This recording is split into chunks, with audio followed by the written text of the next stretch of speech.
Hey everybody, this is Jim. Let me move this down just a bit. There we go. At sp500chart.com using time-honored techniques to understand modern markets.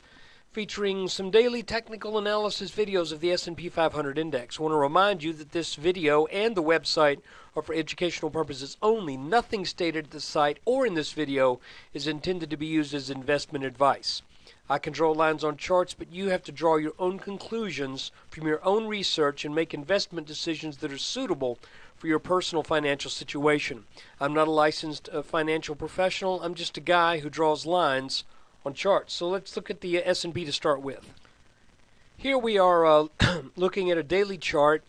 Here's our head and shoulders top. Here's the big sell-off that happened when the neckline broken.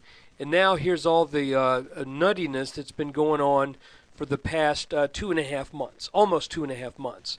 And guys, the good news is I haven't lost money in this, but I also haven't made any money to speak of, because this kind of volatility is making things extremely difficult to get a read.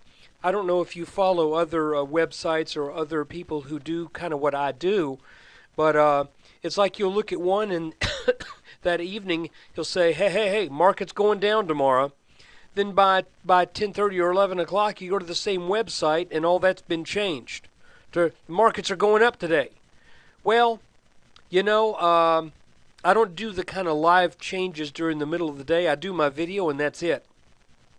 That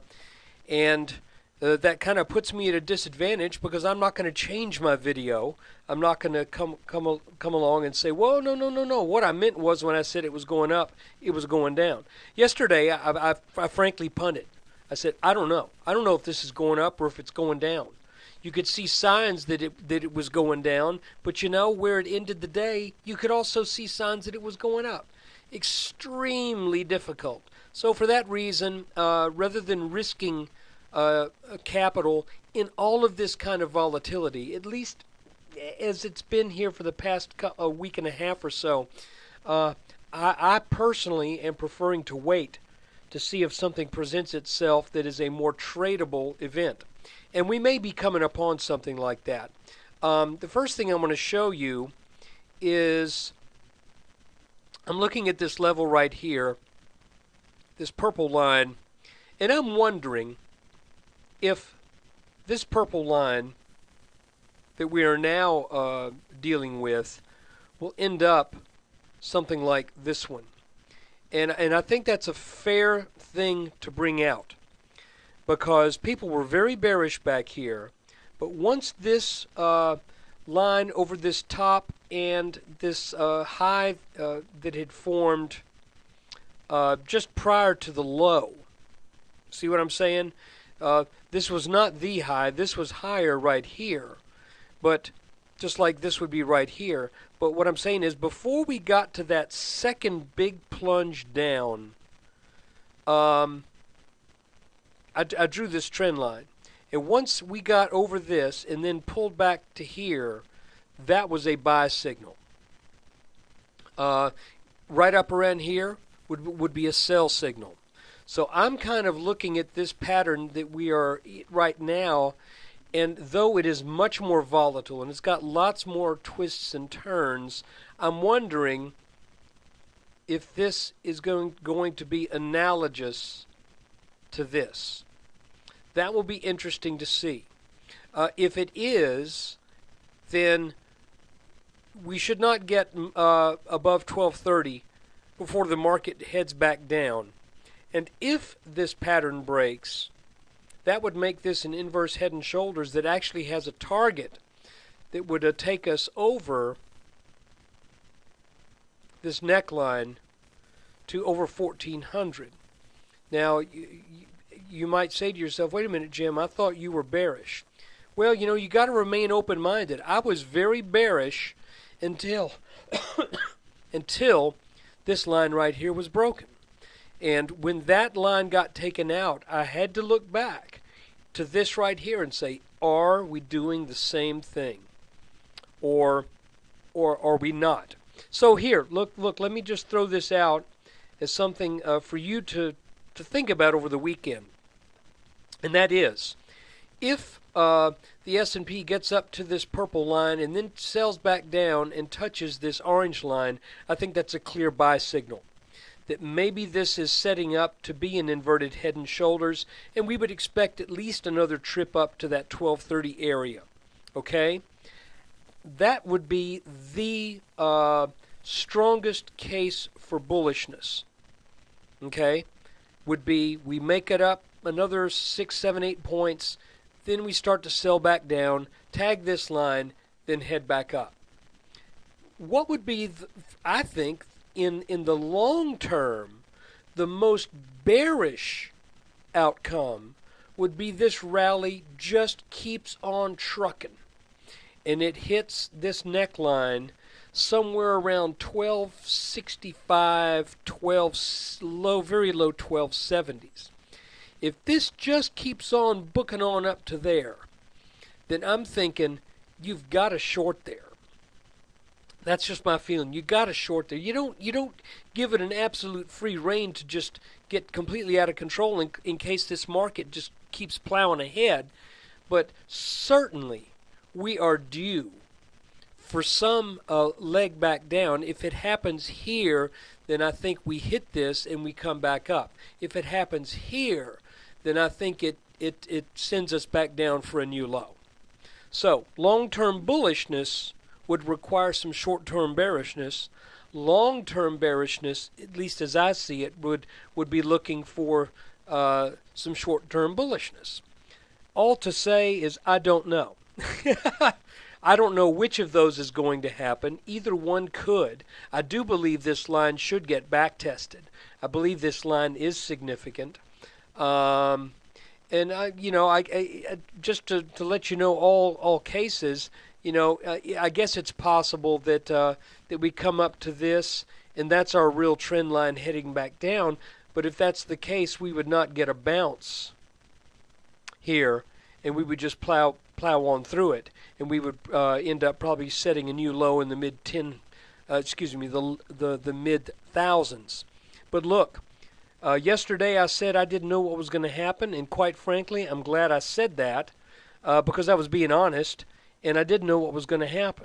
If you look at the past couple of days, you can see that this rising support line right here is still pretty intact. I think if this breaks, then the markets are probably, whenever that breaks, that will probably signal when the markets are going to turn back down. So if we just keep plowing on up, let me extend this line just a second. Okay.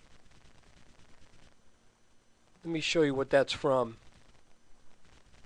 That is this line right here. It was overcome here for just a little bit, but that should represent some resistance. This line should also be resistance. So let's just see what happens. Right now, my feeling is, while in all of this volatility, I feel that is really making it difficult to make good calls because of all of this sloppiness, all of these lines. Like for example, I mean, you can't find anything in this bottom that matches up. You could do that, but you've got all kinds of violations there. If we go here, well, that doesn't really line up. You see what I'm saying? Nothing is really lining up the way I would like for it to, for me to feel good about a trade.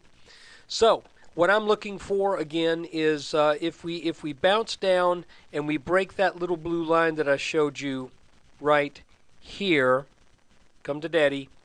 If this line breaks, then I think that's a signal that we are going to head back down to test this orange line at some point. And if we do that, that should be happening around what level? Come on, chart.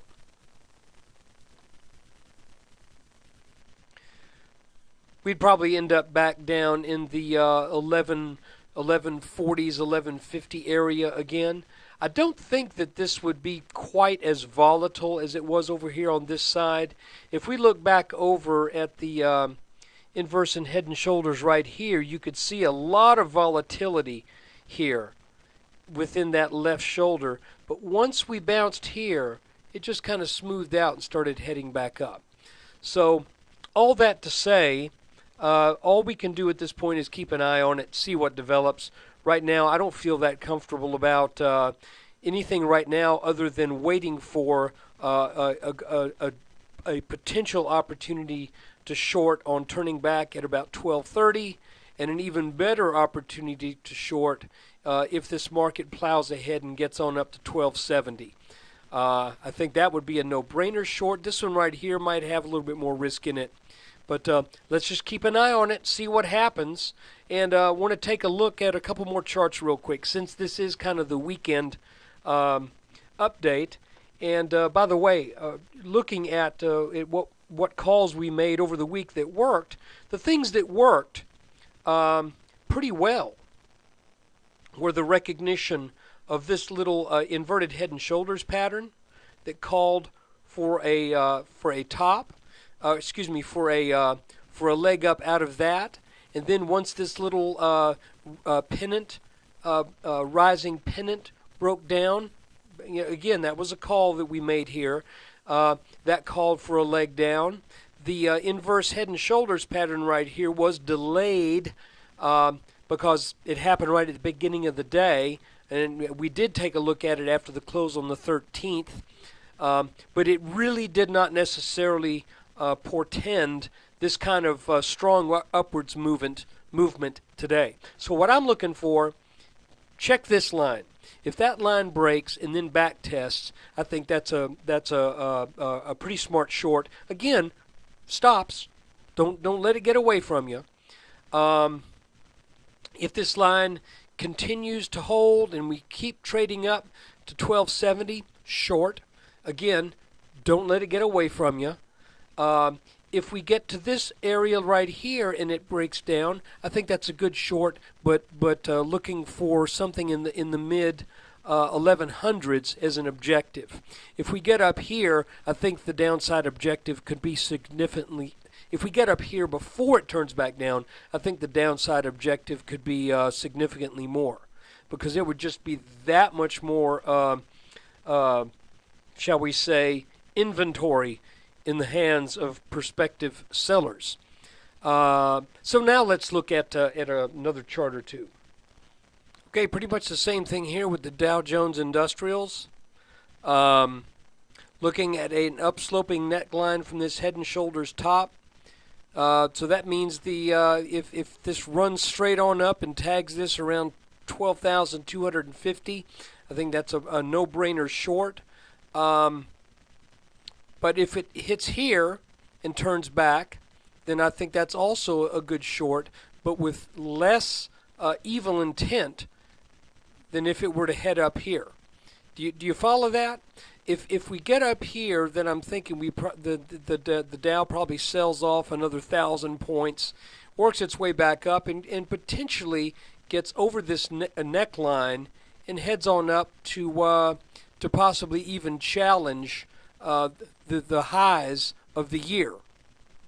That would be somewhat down the road. I think it would almost certainly happen underneath this line right here, or possibly even underneath this this neckline. But I'm kind of thinking that if this inverse head and shoulders does its thing, it could potentially get up over this neckline, because again, this pattern has already met its minimum objective.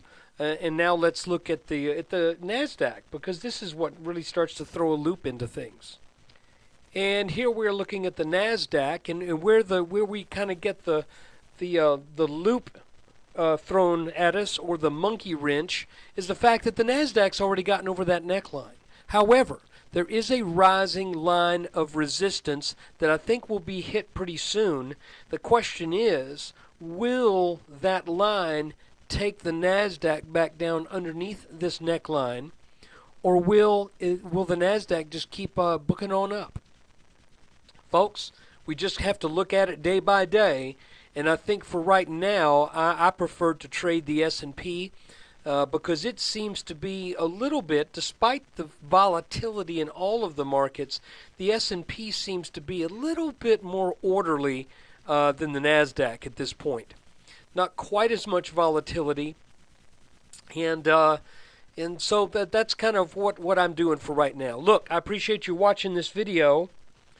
If you like this kind of analysis, I hope you'll stop by sp500chart.com, and I hope you'll consider signing up for the subscription service.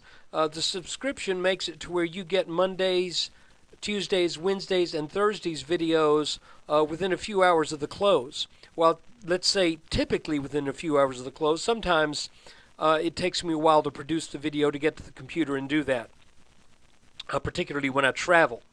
But it is $19.95 per month, $189.95 for the year, and all subscriptions start off with a $4.95 two-week trial. So see if you like it, see if it helps you out. A lot of people have expressed how this has helped. Now, I'll be honest with you. Over the past couple of months, I have not been as much a help as I was for the 10 or 11 months up to there. But this volatility will get worked out, and then we'll start seeing more recognizable and more controlled trading that will give us the opportunity to be able to trade, I think, more effectively. You won't make as much money in a short period of time, but you won't lose as much money in a short period of time either. So come on by sp500chart.com, check that out, and that's about the cost of a cup of coffee on weekdays. A cheap cup of coffee, like McDonald's, a small cup of coffee at McDonald's. So that would be for the monthly subscription. Appreciate you watching this video. Take care. Let's see what next week serves up for us.